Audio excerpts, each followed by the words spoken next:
Hey, hey, gang! Back with John Gunn. John, how you doing today? Hey Harry, it's nice to see you again, man. I'm doing really well. Good, good. Well, you're the most modest man on the CannaTech influencer list we compiled, and I mean that graciously. That you said you looked at the other names and you said, "Man, I'm not in their leagues," but I beg to differ a little bit. You're a technology influencer and you're participating in cannabis.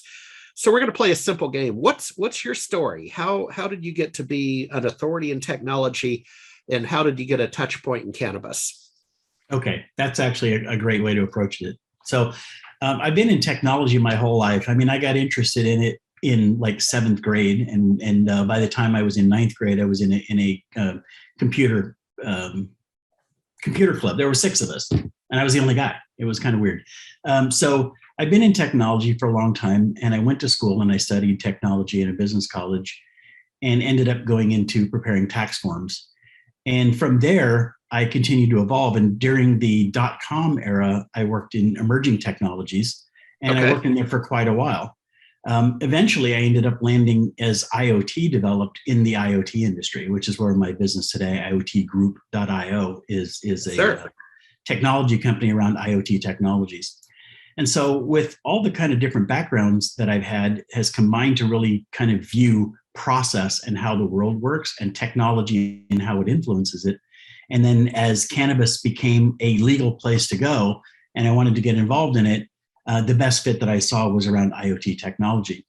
So I ended up working for a company named Fast Sensor, and Fast Yep. Sensor had amazing technology that you could use your cell phone in an anonymous way and be able to track people, which is really important from the privacy standpoint. I mean, everything's about privacy these days, and be able to predict buying behavior using that. And I was fascinated by that. And I went to work for them, and eventually worked with MedMen and helped Yep. them outfit their stores with technology to understand the consumer behavior.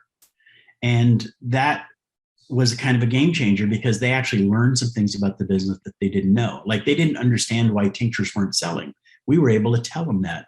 And a lot of it had to do with, we were able to spot that people spent too much time standing there, didn't learn anything, and didn't engage. And so they just changed the behavior of the employees and put up signage and began education, and tinctures started to take off for them.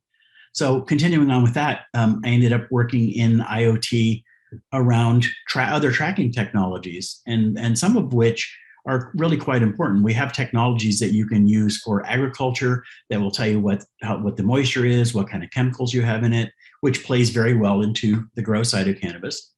And this integration of all these technologies gives us an end-to-end picture from seed to store, and you can apply it in every one of those ways. And so I'm a proponent of leveraging existing technologies and best business practices to be able to influence doing better business in the cannabis space. And if you go read the cannabis blogs, a lot of them actually today are now talking more about how do we adopt the things that are already best practices today, and how do we stay up with it. So IoT is kind of the key thing, as is adopting existing processes. Now, all of it can't go without very unique ERP software and things that are designed for the cannabis industry. I mean, there's some very unique pieces of components.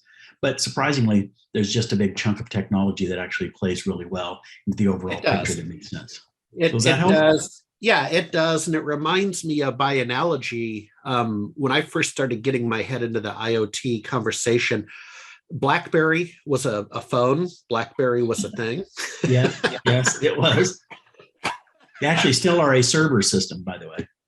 A Yeah, very and good they one. had yeah, and they had me back on the other side of the aisle with SMB Nation. They had me interview one of their hotshot BlackBerry partners who was effectively doing some IoT isms with the phone and agriculture, right, up in Mhm. Canada. And I got the memo, right? I'm like, well, wait a minute. Cannabis is agriculture, right? This Yes, all makes sense. yes. So hey, final question. What's the future hold for you? Is, again, I consider you an influencer in technology, and you have some touch points in cannabis. What's ahead for you this year and beyond? Well, this year, I've actually been exploring some newer technologies as well as some older ones that are being repurposed into the space. So the first one is from a company called Wiliot, Wiliot, which is a great name. they invented, and which led into some other stuff I'll talk about, a technology that has a tiny little chip and an antenna on it, and that speaks Bluetooth, and it can measure temperature and movement and location. And imagine if you could actually use that for your product tracking all the way from the grow all the way through the store. You know where it is, what your inventory is, you know when it sold, when it went out the door, you know if it's being cared for properly. And the best part is that they're about a penny a piece for each one of these sensors. Wow. And they're charged via Wi-Fi. So it picks up a frequency that turns it into power, and it'll power these little Bluetooth chips, and then they report in and say what they're doing. I'm kind of blown away by this technology. I've been talking with them. I've got a kit on the way for a sample kit, and I'm building some technology with some people down in Australia around that. And that's probably one of the biggest, most fun things that I'm doing. And then I've also been looking at how do you leverage first party and second party data in the cannabis industry. And so, for instance, there are all these Wi-Fi opt-in systems that are out there. And if you can take the opt-in systems like you have at like a Starbucks or someplace like that, and be able to combine that, because it says, I want to give my permission to do that, we can actually build a customer profile and understand a bigger picture of what a customer is outside the cannabis industry, and be able to gather other data. What's their stomping grounds? What's the lifestyle? And help us better understand those. And so I'm exploring the combinations of these different technologies and how they're going to work in the cannabis industry this year. And I'm kind of excited about that. Yeah, well, you know what, Ginny, if you could make a note over in the radio control room, let's get John back next quarter on the traditional SMB Nation side, because I think the work you're doing is also interesting to SMB Nation, above and beyond our vertical focus on CannaTech. So I think we have a couple conversations with you. Sure. Would love to do that. Thank you. All right. Thank you. Take care. Take care. See you next time.